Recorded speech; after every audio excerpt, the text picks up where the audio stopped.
my distinct pleasure to introduce the presenters for today. We have Beth Christ, who is the Youth and Family Services Consultant for the Colorado State Library, Noah Lenstra, who is Assistant Professor of Library and Information Science at the University of North Carolina at Greensboro. Noah, that's a big title. That's a long one to say. And Mary Ann, who we're having a little bit of audio with. I'll continue to try to work with Mary Ann to see if we can get her connected, but she contributed an immense amount of information for this session. And she is Mary Ann Morey, who is a library consultant from the State Library of Iowa. So, Noah, since we don't have Mary Ann connected just yet, I'm going to have you go ahead and take it away. Sure. Thanks, Christine, and thanks, Mary Ann. And I do want to thank Mary Ann profusely. She took extensive notes, so I'm really going to be using her remarks. So even though it's my voice, this is a lot of this is Mary Ann's content. And so it takes 3 snowballs to make a snowman, and we have 3 parts to our session. We'll begin with why you should consider winter programming, going over some of the benefits.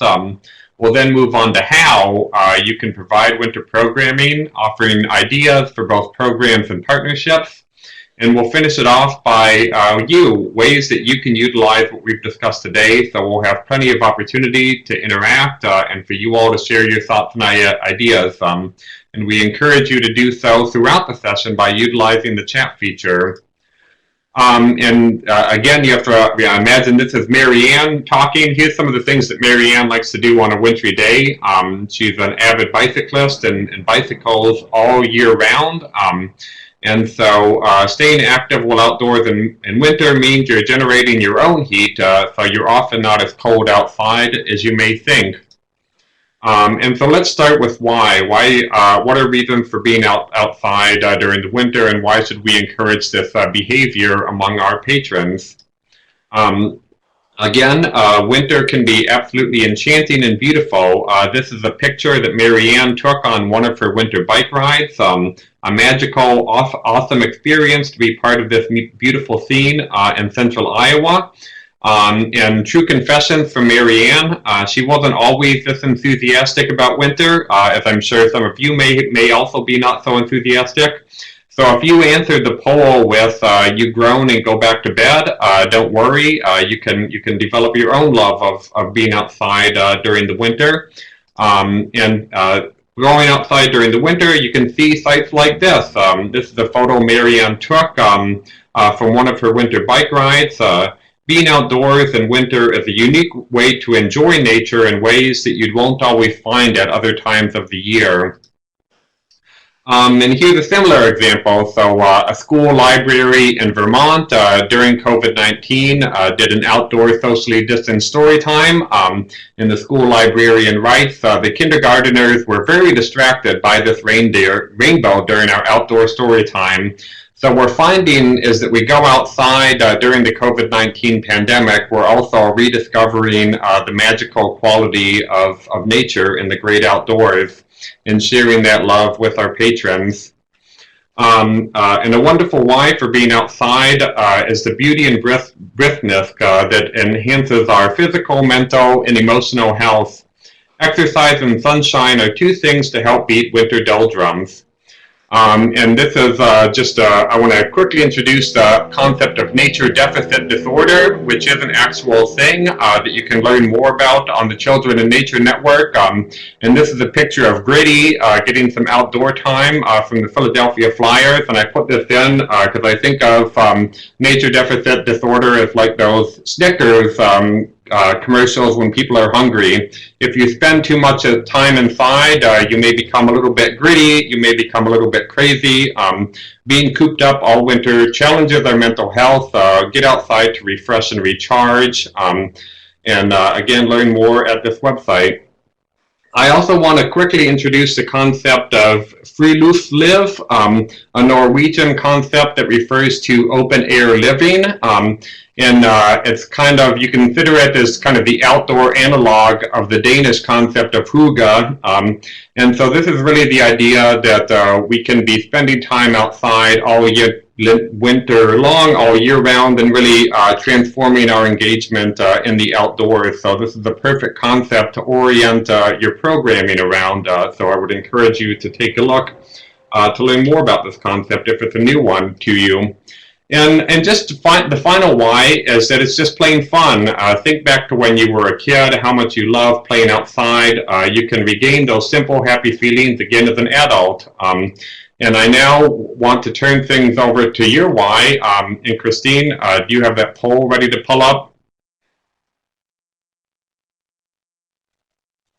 Yeah, so what's your why? Just really quickly, we'd love to hear what are some of the reasons why you like to go outside during the winter. So a lot of people looking for fresh air, mental and emotional health, exercise, just the joy of nature, vitamin D. Yeah, so it's great to hear people have lots of different reasons for going outside during nature. And what I really get out of the results of this poll is that there's really no one reason why people go outside. And as we encourage our patrons to go outside during winter, it's good to emphasize the multiple benefits of going outside: physical health, mental health, and just the joy of being outside. So Christine, do you want to switch back to the slides, please?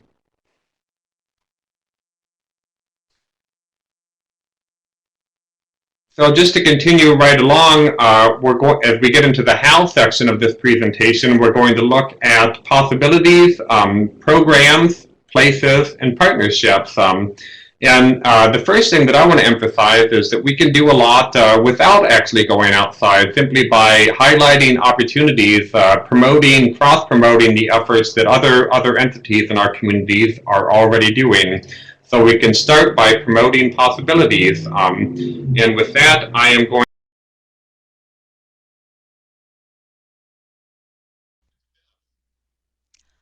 All right, thanks so much, Noah. I hope you are hearing me right now, and we're having a few technical difficulties, but we'll just soldier on here. Yeah, so we're gonna start out talking about some examples of ways that public libraries across the U.S. and Canada are just promoting opportunities that are already there. And so that's exactly what the Grand County Library District right here in Colorado has done this winter. They're partnering with groups and individuals to provide library programming pertaining to winter activities. And so here is a screenshot of um, their Library Corner article that appeared in a recent edition of Sky High News, and it features libraries hosting 2 virtual programs designed to help people recreate outdoors responsibly this winter season. And the programs include um, include one about uphill skiing policy, and it seems like are we not? Sorry, I'm seeing the technical difficulty. So it seems like maybe with as many people as we have on right It now, seems we're like we having are on the right bandwidth issues. slide, so I'm not sure what's going on there. But so sorry, the programs include one about uphill skiing policy, which is a partnership with the Winter Park Ski Patrol, and a second program is about avalanche safety, which is really so important, of course, when you're doing any kind of backcountry activity, and that is a partnership with a local avalanche educator. Um, and oh, you're seeing YMCA of the Rockies. Well, yeah, it's interesting.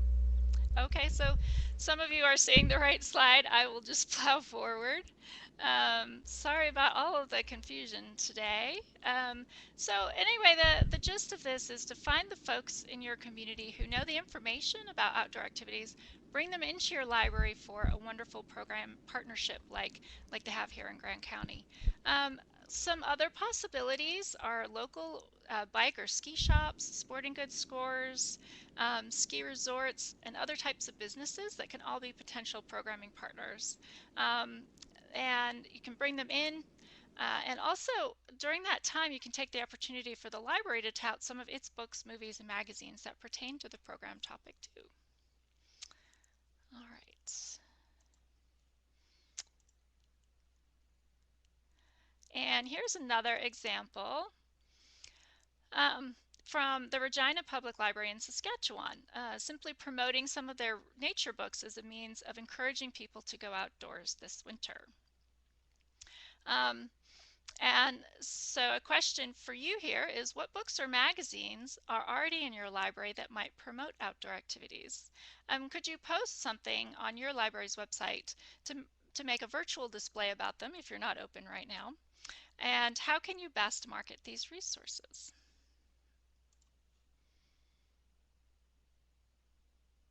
Any ideas? You can type them in the chat.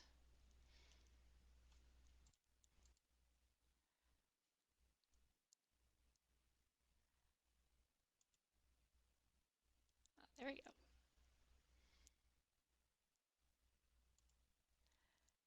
And in the interest of time, please do type in the chat any thoughts you have on that. I will just continue on here. Oh, good. Thank you very much. Great ideas coming in right now. Barbara, you promote the best sledding hills. That's super. I love that. Allison suggests take and make activities with supplies for outdoor crafts. That's a great idea. Books about gardening. These are super. Jessica mentions forest bathing book. Great. Oh, great. Oh, so many great ideas. Thank you. Keep them coming. I'm going to plow forward since we got a little behind. Here, so you can begin by simply pointing out possibilities from other organizations. For instance, what's your local Parks and Rec department offering? This sample from Minneapolis shows there are quite a few.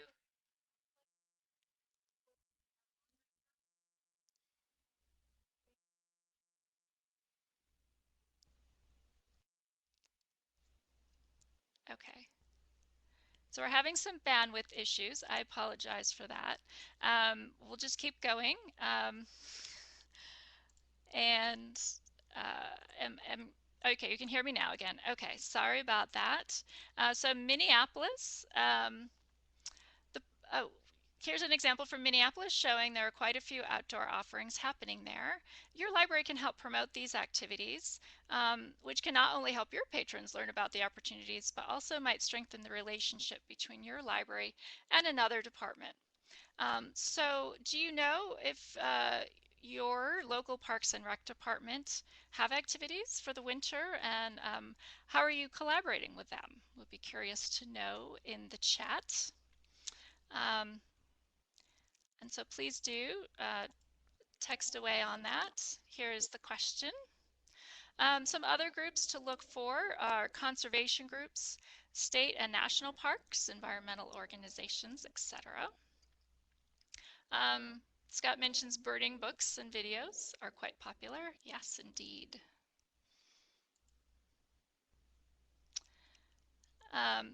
So other organizations include local sporting goods stores, county conservations, again, the national, state, and local parks, nature conservancies. This example is from the YMCA of the Rockies. It's an organization in Colorado, and your library might consider promoting some of these types of organizations, programs, and services, like their ski or snowshoe rentals.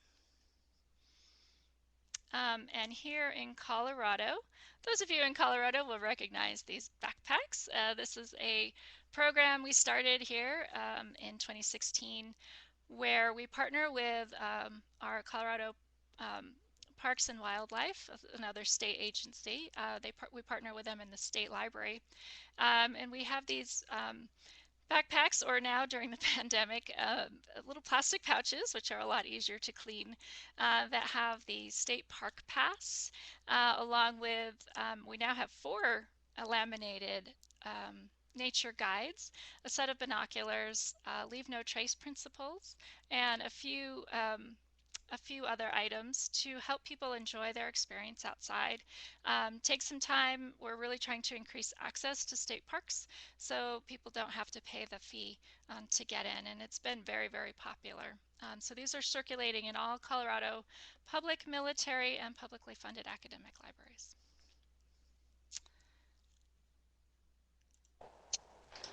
Great, thanks, Beth. And so just I wanted to share a few other ways that we can promote outdoor experiences through new collections. So in addition to checking out state park passes, other libraries are checking out passes to zoos, other botanical gardens, basically any facility, outdoor facility in your community that may have a fee associated with it.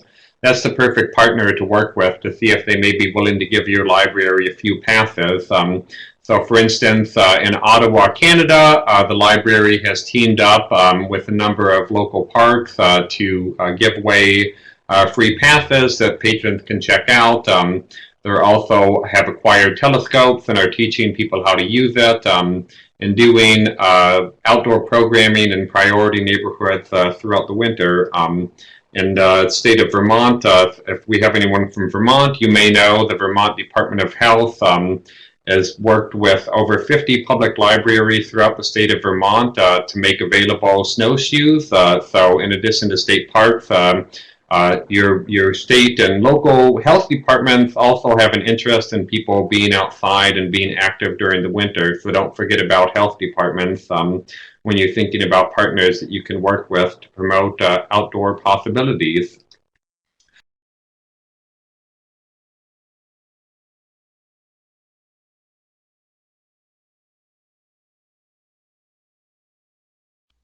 Yes, thank you. So another possibility that's really great to do in the winter is citizen science programs. And these are programs where they're projects like bird watching, measuring snowfall, and other real-life weather, wildlife, and environmental observation projects. And they provide real-world data that professional scientists use in their research. But it's data that everyone can observe and input. And so this program here from Kansas, it's next week, and it features a professor in fisheries and wildlife at the University of Missouri School of Natural Resources who will discuss how bird watching provides great opportunities to get involved in citizen science. Just in time for the National Audubon Society's annual Christmas bird count, which is the longest running citizen science survey in the world. And I have a few other apps here on this slide too. Apps like iNaturalist, Globe at Night, and iSeeChange allow anyone to record wildlife viewings, light pollution, and environmental changes respectively. And at the very least, your library can share articles or lists that offer ideas for outdoor winter activities in your area, such as this example from Real Simple magazine. Look at our resources for additional links of winter outdoor activities you can promote. These are examples of things you can say. We're informational professionals, so we can get this information out. Great, thanks, Beth. And since we're a little... And this is, oh, okay. Oh, sorry. Yeah, good. Oh, sorry, Beth. Oh, yeah, I was just going to just jump right into programming ideas, since I'm sure a lot of you in the chat have already started talking about programming ideas, and I'm sure people are excited. And so, Christine, just to get us started, do you want to bring up that poll so we can see what people have already planned or are doing this winter? So if you would, just take a moment to let us know what you're already doing, what's on your outdoor winter programming calendar already.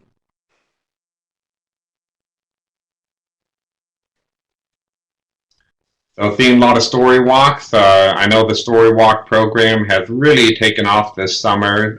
Seeing a lot of scavenger hunts, build a bird feeder, DIY stuff. A little bit less outdoor story times, outdoor art challenges.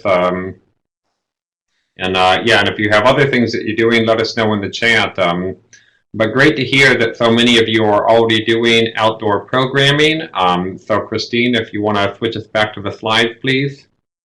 I see where people are doing gnome hunts in parks, outdoor movies, winter take and make,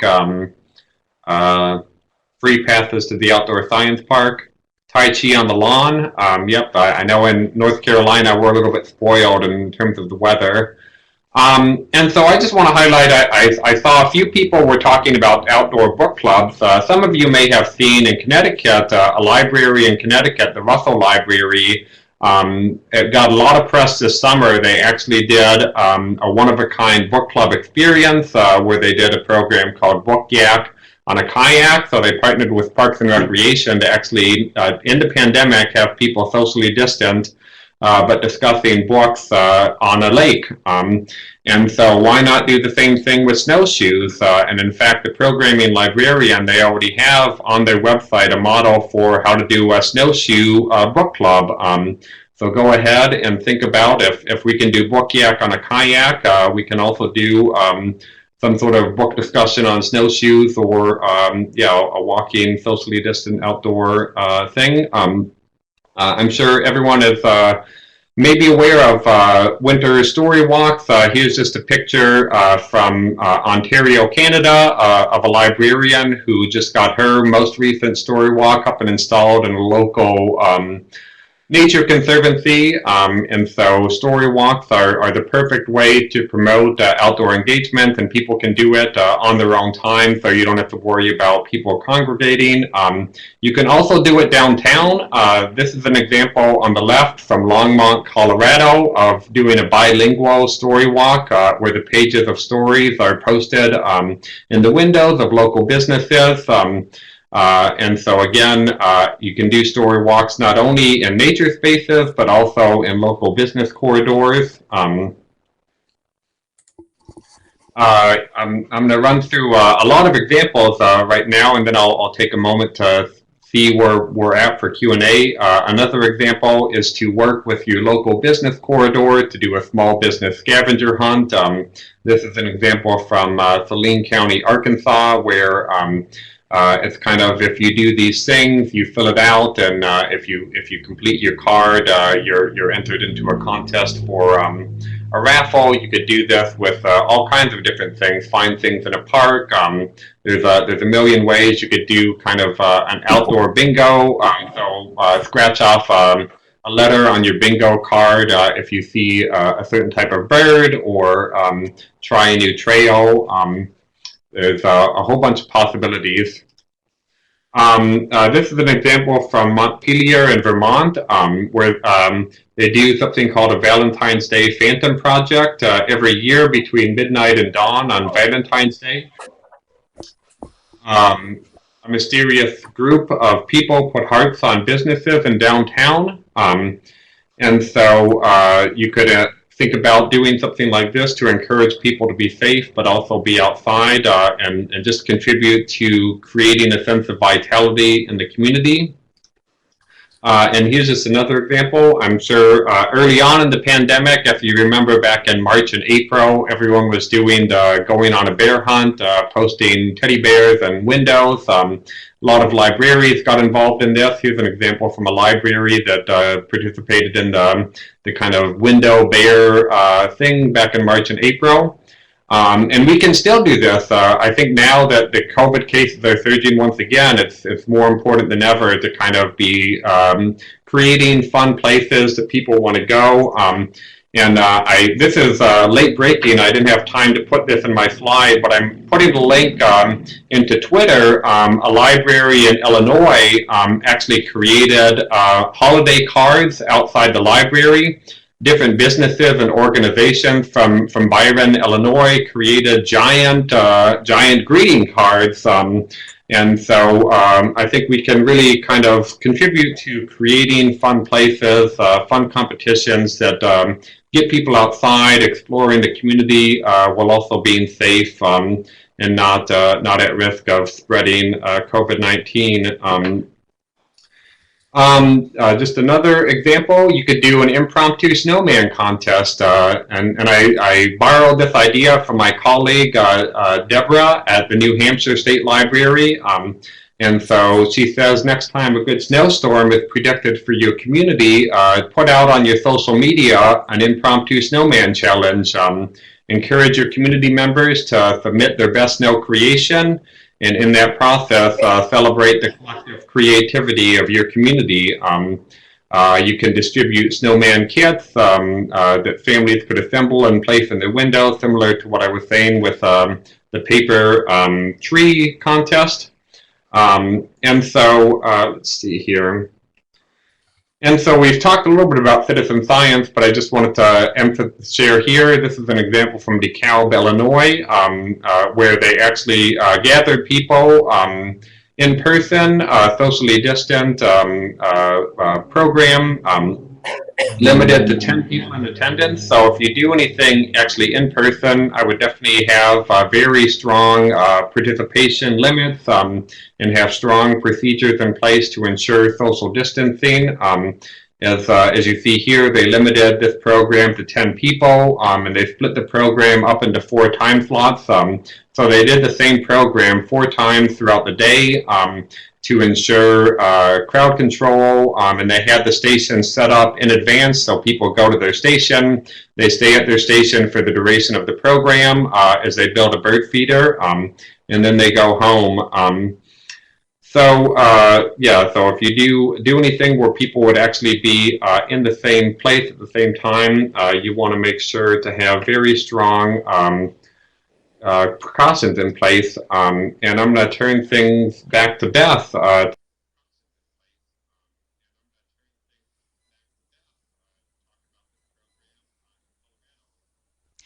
Yeah, thanks. So this is the Outdoor Adventures program at the Mancos Public Library in southwestern Colorado. This is a great program. It's place-based experiential education. It's an after-school program for tweens. They meet 2 hours once a week during the school year, and it is all outdoors. The program was developed by a team of librarians, educators, artists, biologists, and outdoor recreation specialists. And it gives tweens an opportunity to explore, create, and play outdoors. Activities are really driven by the kids' interest, and so they look different every year. They sometimes may include outdoor crafts, skill building, like this example here, where the kids wanted to learn how to make a snow shelter, so they did. Developing outdoor games, observing wildlife, doing citizen science projects, and more. And so it's just a fabulous example of really hands-on outdoor and youth-led programs.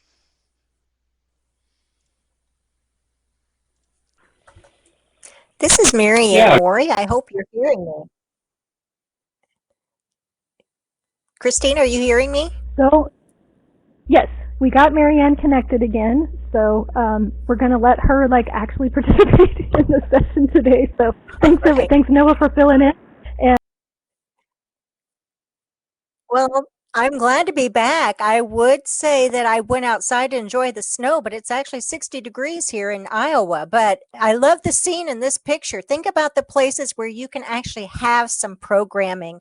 We have plenty of trails like this in central Iowa. And what a neat thing if you could just set up a pop-up event and have a program in an area like this. So we're going to offer you some suggestions of places that you could consider having some programs. And the first one is actually at your library. I think Beth or Noah, you're going to talk about this one.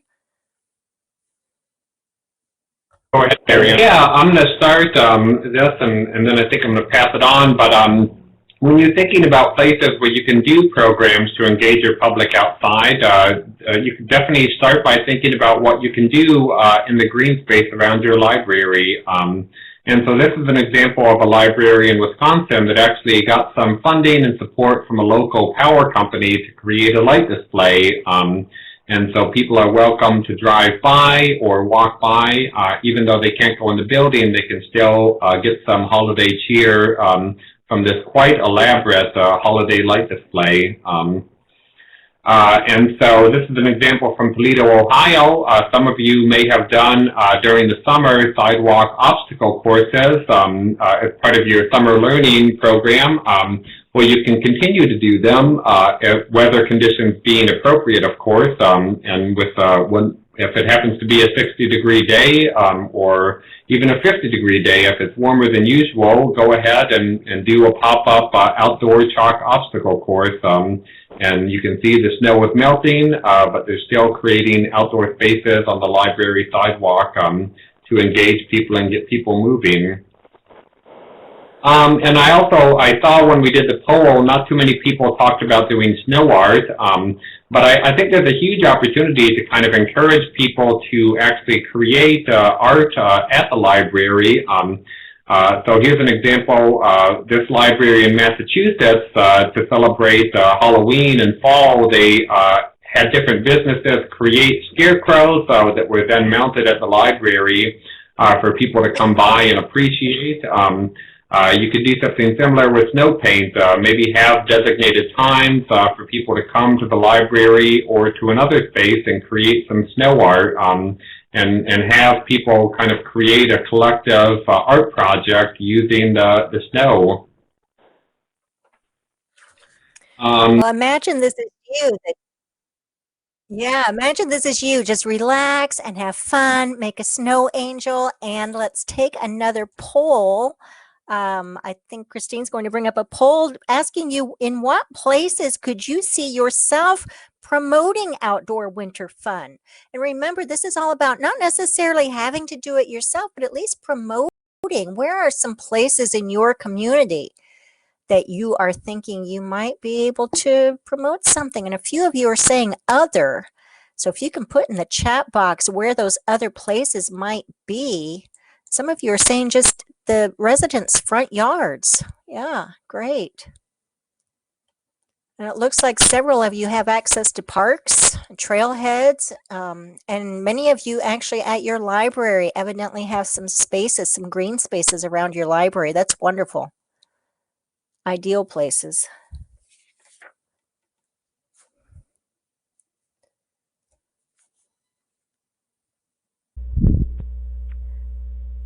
And Marianne, I'm just checking to see if you want to take a look at the poll longer or if you want me to move back to the slides. I think we can go on. We've got another section here of tips for you. Perfect. Tip number 4, this was Noah's phrase here. Let's just hitch your sleigh. Hitch your sleigh with another organization. And let's talk a little bit about some partnerships that you might develop either with an existing activity or an existing group or event. And this first example, that's me in the picture there after a very cold and very snowy bike ride. But I do ride my bike year-round, and I work part-time in a bike shop in addition to my full-time position with the State Library of Iowa. And at the bike shop, I had suggested, hey, let's do a series of seminars talking about winter cycling. And the guys loved the idea, so I did one, the introductory one, which was how to get started in winter cycling. And I talked about how to kind of get acclimated to the cold and what types of clothing you would want to look for, just how to do it and how to appreciate it. And this kind of presentation would work equally well in a library setting. So think about partnering with your local bike shop, your local cycling club, or surely you've got a cycling enthusiast in your area. See if you can sponsor with someone or partner with someone like that and just sponsor an event at your library, either in person at some point in time or virtually as we're doing right now. And you also might be surprised to learn that there are several online groups that exist to support and promote outdoor winter activity. I'm a member of this winter cycling group that you see here, and I know such groups also exist for winter hiking, winter walking, probably for skiing as well. So look to see what types of groups you might be able to refer your patrons to, or check to see if there are some actual local clubs that are meeting in your vicinity. You might want to check at sporting goods stores because they might often know about such groups that already exist. Here's another way to hitch your sleigh, and that is to learn what kinds of annual winter events are already taking place in your area. Then find a way for your library to be a team player with such an event. In my area, Central Iowa, there is an annual event known as the Burr Ride, and that stands for Bike Ride to Rippey, because the event starts in a town named Perry and it rides to Rippey, Iowa. And this event takes place on the first Saturday of February, no matter what the weather. And this photograph I took a few years ago, the temperature was 15 degrees, 15 degrees. And they had a really good turnout because they were all lined down the street and beyond. So the Perry Public Library is just right across the street from where these activities take place. And I know that they always have some type of event, at least a passive event that they do for the people who are participating in the ride to come over to the library and see what's going on. So that's a good way to hitch your sleigh. You can see these examples that are of a turkey plunge, and this is an event that serves as a fundraiser for some libraries where they encourage people to go and jump in the river, if you will, jump in the lake. And this first one, the one on the left, the Nantucket Athenaeum, they have an annual turkey plunge that benefits their library for children. And then the Shelter Island Public Library in New York also sponsors such an event. They both had to conduct those events virtually this year, but that kind of gave me the idea that maybe even if you don't have a body of water nearby, you could consider this kind of event with a do-it-yourself kind of thing. And I don't know about you, but this kind of reminded me of that whole the ice bucket challenge, where people kind of did that on their own and then posted videos of what they were doing. So that's an idea you might want to run with.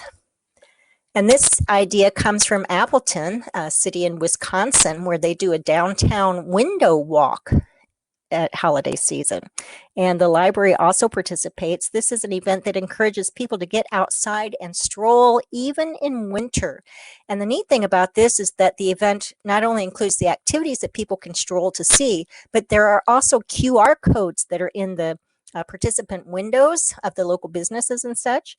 And so the people who are doing the stroll, they can scan that QR code and it takes them to additional activities and learning that they can do at home. So what kind of annual winter events occur in your area? Just put in the chat box. And then think about, how could your library partner? Or if there isn't such an event, how could your library start one? Oh, somebody has a turkey trot in their area. A parade of lights. Does the library participate in that parade of lights? Stephanie comments that her town usually does something for the holidays, but not sure about just in winter time. And you saw that one slide that we had on here about the event that takes place in February. So maybe if there's not something happening around a holiday season during midwinter months, the February time would be a good time that maybe you could think about doing something as well. I see book cart drills.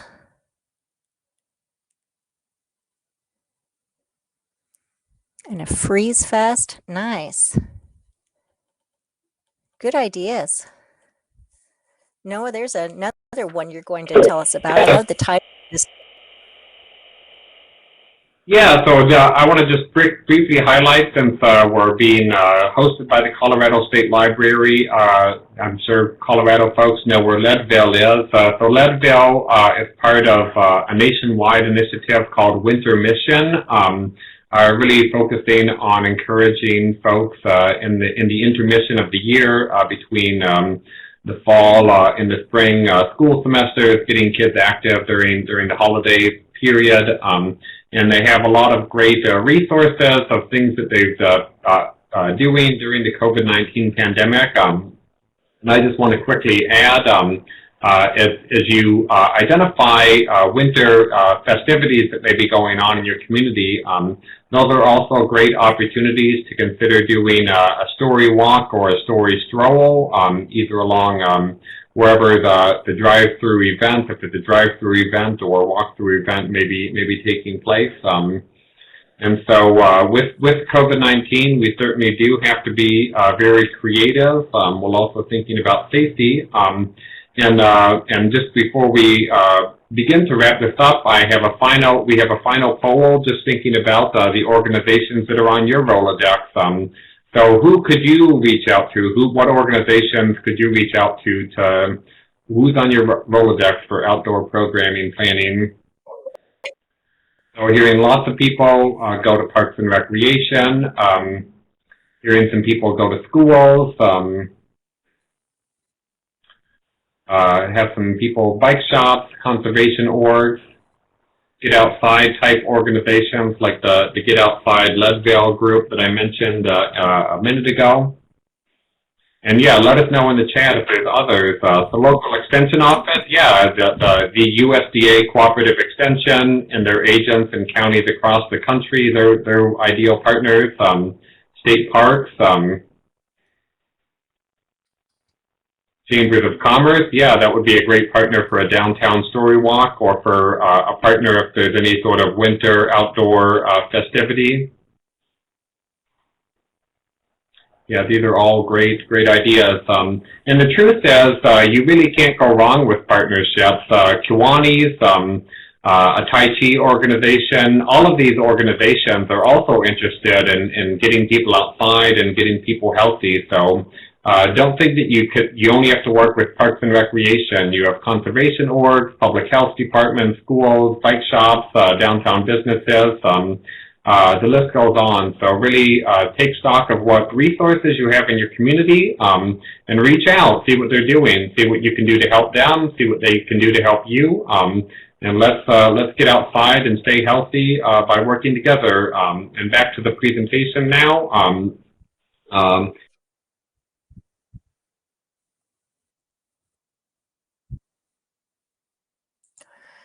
Yeah, I think we're in the last few minutes here, so now it's your turn. We've talked about why and how, so now we want to hear about your great ideas. Any tips or ideas that you have to share or questions, put those in the chat box. What are some things you might be planning already this winter, or you're thinking, maybe next winter I could really go big and do something that you've learned here, or how could you incorporate some of the information we've shared today into some sessions or some promotions at your library? And please just put that in the chat because that helps all of us. Bill's got some and I'm risk reminders. And this is just, please keep using the chat, but as you do kind of add your thoughts in the chat, I do just want to emphasize that we are in the middle of the COVID-19 pandemic, and cases are surging. And so, as in all things, safety first. This comes from the Colorado Department of Public Health. They say people with extra risks should limit social interactions as much as they can. If you do anything, the smaller the group size, the larger the space, the lower the risk. Outdoor activities pose less risk than same activities indoors. And at the end of the day, if something doesn't add value but does add risk, reconsider it. So just, and especially now, you want to put safety first. And yeah, so as Marianne said, back to you. What are your ideas? What are your questions? What are your resources? So I'm just going to stop talking for a minute and see what's coming in on the chat. I see Stephanie commented that she'd like to start a winter running club, but doesn't think that will happen till the pandemic is over. But Stephanie, I would encourage you now to at least start talking about it and promoting it, and maybe doing some online presentations about the possibilities of winter running, presentations about winter clothing that are suitable for that kind of activity, or maybe at least pointing people to some resources that could get them thinking about that, so that then when the pandemic's over and you can actually revert to something like that in an actual program, that people will be better prepared and maybe better receptive to it.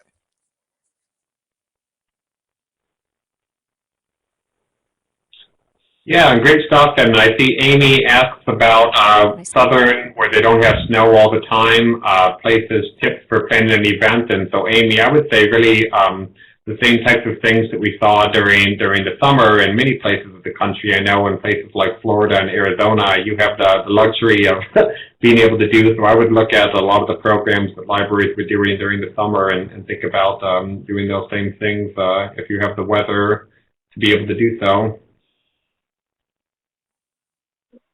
Yeah, Teresa's talking about that. They did a decorated post event at each branch location during the summer, and the patrons really liked that. And so she's thinking they could do something like that again in the winter months. I think that's a great idea. Yeah, just seeing a lot of amazing things on the chat. And Terry's talking about working closely with coffee shops, working with, I hear Becky talking about the train station. And yeah, I think businesses are also struggling right now, small businesses in particular. And so we know, I was actually at an event a few weeks ago hosted by Main Street America, and we know that small businesses are really hurting right now. And they'd probably be more than eager to work with you on something.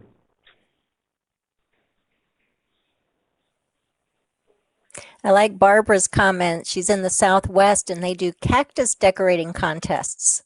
Yeah, I love that cactus decorating contest. That sounds amazing.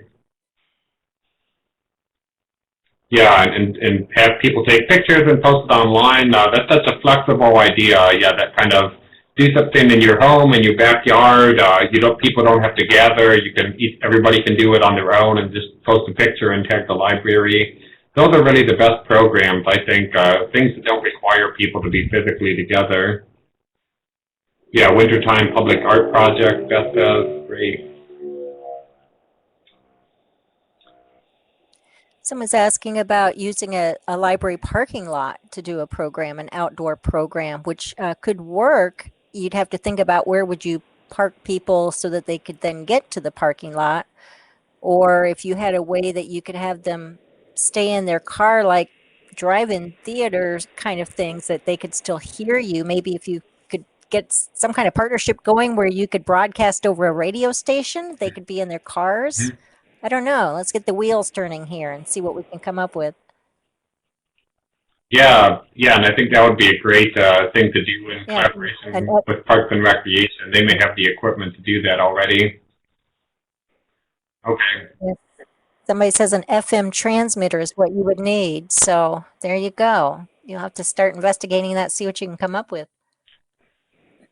I also wanted to add, I think that'd be a great idea. I did a survey of the Association of Rural and Small Libraries, and one rural library told me that they had their city public works department actually make a mountain of snow in their parking lot.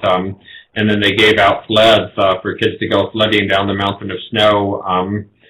So if you have that much snow, and if your library is not having people come in the building, if you're only doing curbside pickup, your parking lot may be available.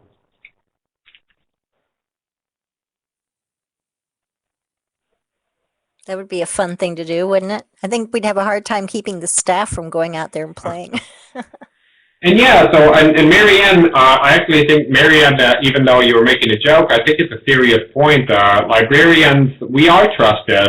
We know that libraries are trusted institutions. And so one of the most basic things that we can do to promote safe outdoor recreation is to walk the walk. And so if people see librarians out being active and being safe, that will inspire our communities. So yeah, just taking a picture of yourself doing some sledding or whatnot and posting it to your social media, that can be a simple yet effective way to encourage folks to get outside and be active during the winter.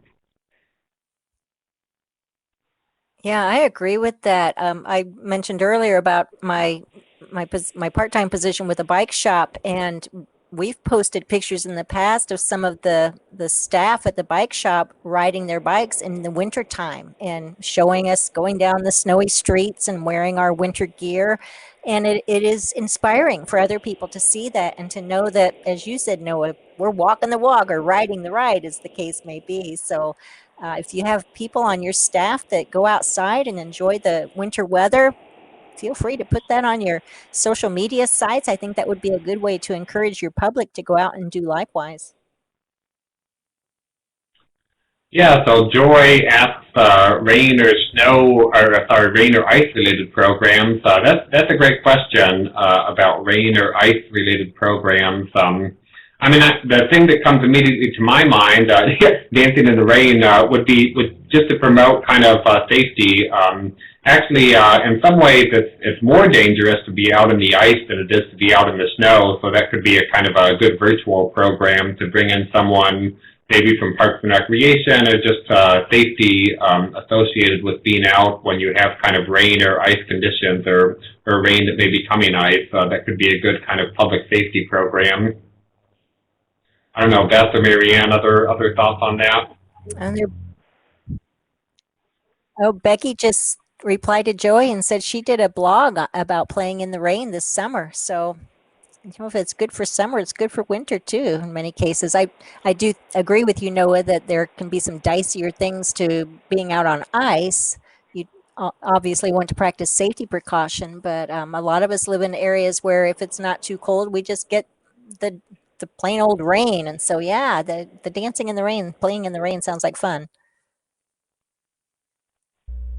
Yeah, and I just want to highlight, someone mentioned earlier, but I thought this was a great... Chat here. We have a organization in Colorado called...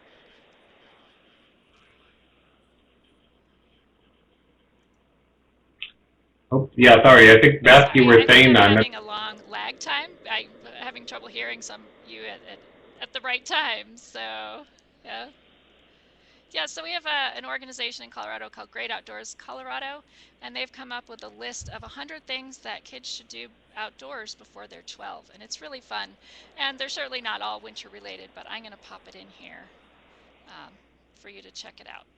So you could also do something like that is specific to winter in your area. And so just have sort of a checklist of things that kids can do, and maybe you could even incorporate that into a winter reading program or something.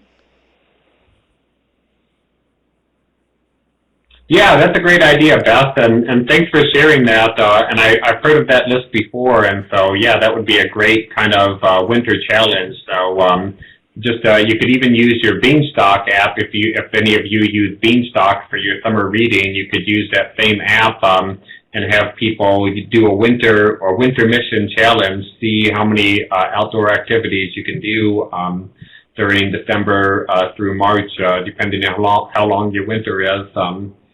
I wanted to just briefly highlight, someone had mentioned earlier about the idea of calling, if you do a story walk, call it a story stroll instead, just to promote inclusivity, since we know not everyone can walk. So I thought that was an excellent idea, so I just wanted to highlight that on the audio. And also someone had asked about, and so we're running out of time. So there's so many resources. Libraries are not the only organizations thinking about this question right now. So Rails to Trails has a safe trail use during winter and COVID-19. There was an article in the Boston Globe a few weeks ago. The Canadian Public Health Association has some good resources. There's a lot of resources from Canada, actually, unsurprisingly, given the severity of winter in Canada. And so really, just in the minute we have left, I'd love to hear what resources have you drawn upon. For those of you who are doing outdoor programming this winter, what have been the resources that you found most useful? And while people are popping in resources, I am going to curate stuff out of the chat, links and ideas, and I'll get those posted. The archive, including the slides, will be posted probably in about an hour on the CSL in Session website. I just posted my email in the chat if you need a certificate for today. And before you leave today, we would love to have you fill out a survey, which I'm popping in the chat as well, and let us know what you liked, what you didn't like. Obviously, we had a couple of technology hiccups right at the beginning, but our fearless presenters plowed through, and I think we were able to share a lot of fabulous ideas. So